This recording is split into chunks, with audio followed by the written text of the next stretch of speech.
Hey everyone, this is Sacred Prophet here again with another video. Let's talk about utilities today.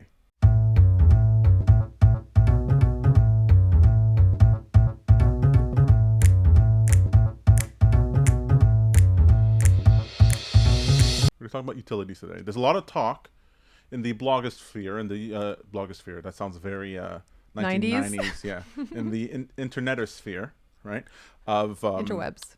Twitter's censorship. Twitter is censoring people now.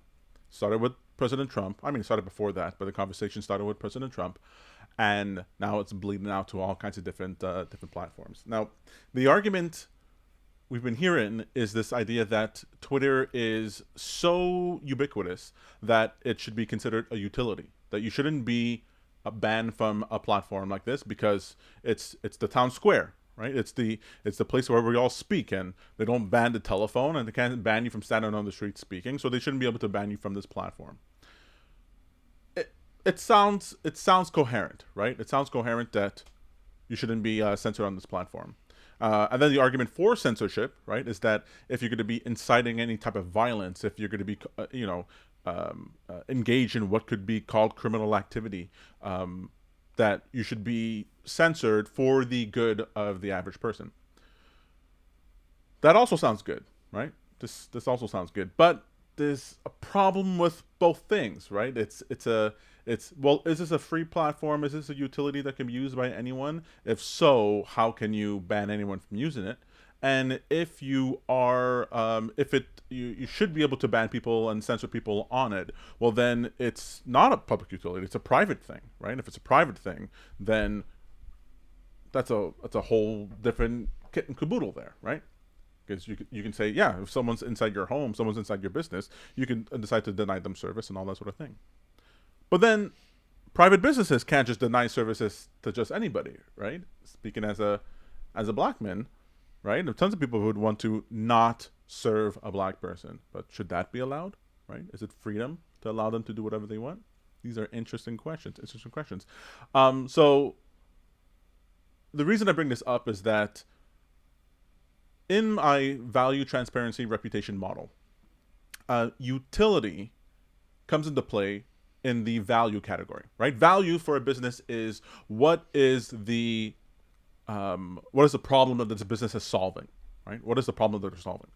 And if you solve the problem well enough, if you get to the point where you solve it consistently well, and you're delivering a good product or service that is just universally adopted by the people who are faced with this problem, right? They have this problem, they Google it, they see you, and they automatically use you. Then you can achieve the status of this two sort of like end goals for value. One is that you solve the problem so well that the problem disappears.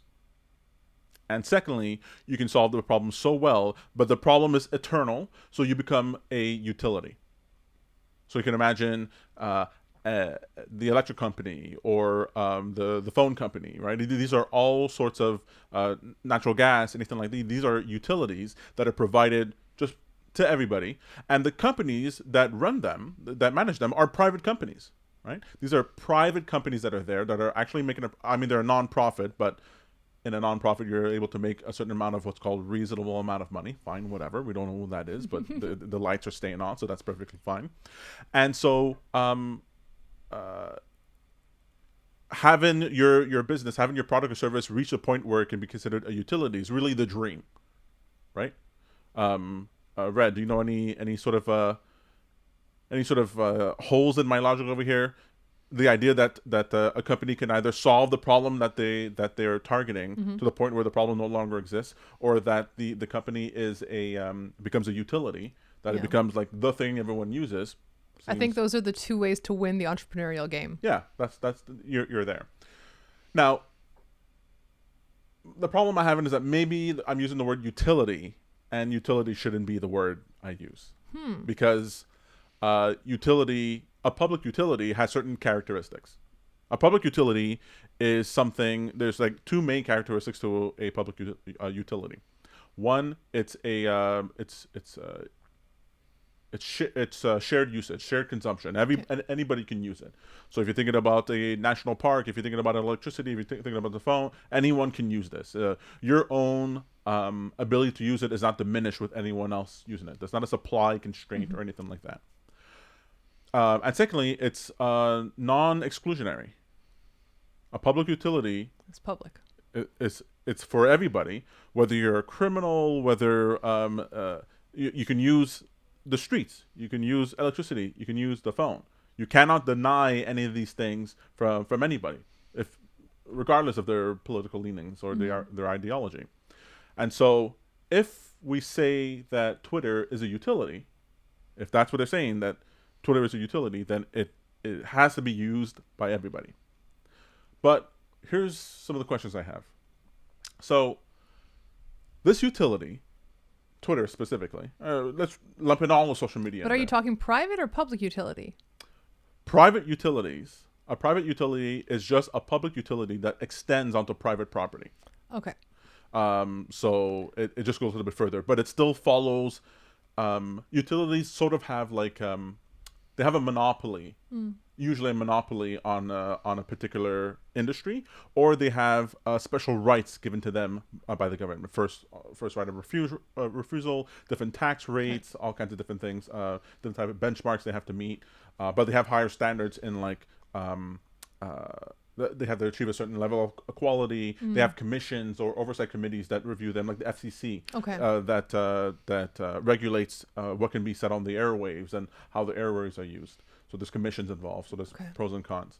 But private Are the utility, workers unionized generally, or is that just like well, they're separate government thing? workers, so all government workers are unionized. Okay. So you have. Because I thought too, it was like, oh, it's like a private utility. But really, what it is, just becomes a private company. It becomes a large private company. And then you get into all sorts of different situations here. So one of the main things that is like, Twitter is not only used in the country that it's made. Right. So if it becomes a utility, the oversight commission for it, is it made of multinational companies or just the U.S.? Is this the first time that there's been a utility that might stretch internationally? Is this the first time we're dealing with this? Is like that it also the forefront? So usually when you have the same type of, let's say, railways or airways or anything like that, what happens is that the different monopolies in the different countries sort of coordinate together in order to work. So in their own jurisdiction, they are a monopoly, because you could even have these utilities where they're regional. Right, you could have every state or province has their own energy company, but they all sort of work together on a national basis. So it depends what you're dealing with. But in this case, no, right? There's not one global phone company. There's not one global natural gas company. There's not one. These are not global things. So if it is a utility, and subject to regulations of a commission, if the commission is only locally, doesn't that incentivize other countries to not use that platform, to have their own platform? Well, if it's a utility, then we should have our own utility, and then we cooperate in that way. Or a different, or force the utility to create a separate headquarters in each country that has its own kind of version of it. Well, another country is not going to allow the Twitter to set up their own. No, Twitter would have to voluntarily go to the countries and be like, you want us, we want you, we're setting up here. What are your government regulations that we can adhere to so that you have a safe Twitter for your people, whatever. So Uber is like this. Okay. Right? Uber does that. So in the different places they have to make special rules. Is Uber a utility? It's a private company. Are taxis utility? Is that a utility? It's not, because there's different taxi companies. Right? So in that sense, Uber's not a utility, but I'm just saying they go to different places and they do it that way. They make, so in California it's different than when they're in Quebec. Like there's different rules that they have to follow. Cost a lot different too. Exactly. So if you're saying, well, Twitter has to go and make those types of arrangement, fine. Just like Google has to do it, or Microsoft has to do it when they release video games in different countries, whatever. But then we're not a utility company. We're still fully into private company, which means they're allowed to censor all they want. It's a very gray area over here. Something that comes up a lot in the conversations that we see about it is that you go, okay, there are already laws that are dealing with inciting violence or any type of crime. Right. So then I asked myself, okay, so yeah, you're right. Anyone who's even if you have a criminal record, you can still use the phone. Yes. The issue with the phone is that you cannot track who's using the phone. Fine if you're using a cell phone, but if you're using a burner phone, Yeah. you can always access the phone network Right. if you needed to make a phone call anonymously. Yes. You can always do that. Right. And so it becomes the question of, oh well, on the phone they don't ban you from having a phone because of criminality. Well, yeah, because they know that fine they'll ban you and you'll just go somewhere else. Okay. But they can on social media. They can do it. So it's not exactly the same. Yeah, it's not. If they knew everyone who was making a phone call and there was no way for you really to separate yourself from it, then I they would guess- want to censor what you were saying on the phone. So to avoid that, would you need so we allow everyone to use the streets for your example, but there are people who are charged with taking care of the streets, like police officers, and workers that. Yes. Right. So do we get like Twitter police in order to make a utility out of Twitter? Okay. I love that you're saying this. All right. That's exactly my sort of thinking. All right. So what I'm thinking You want to here be is the head that- of the Twitter police, don't you? No, but what you're talking about is Yeah. this idea that we have to treat that we'd be encouraged to treat the internet space As its as own a space. Yes, that's what I was thinking as As well. a physical space.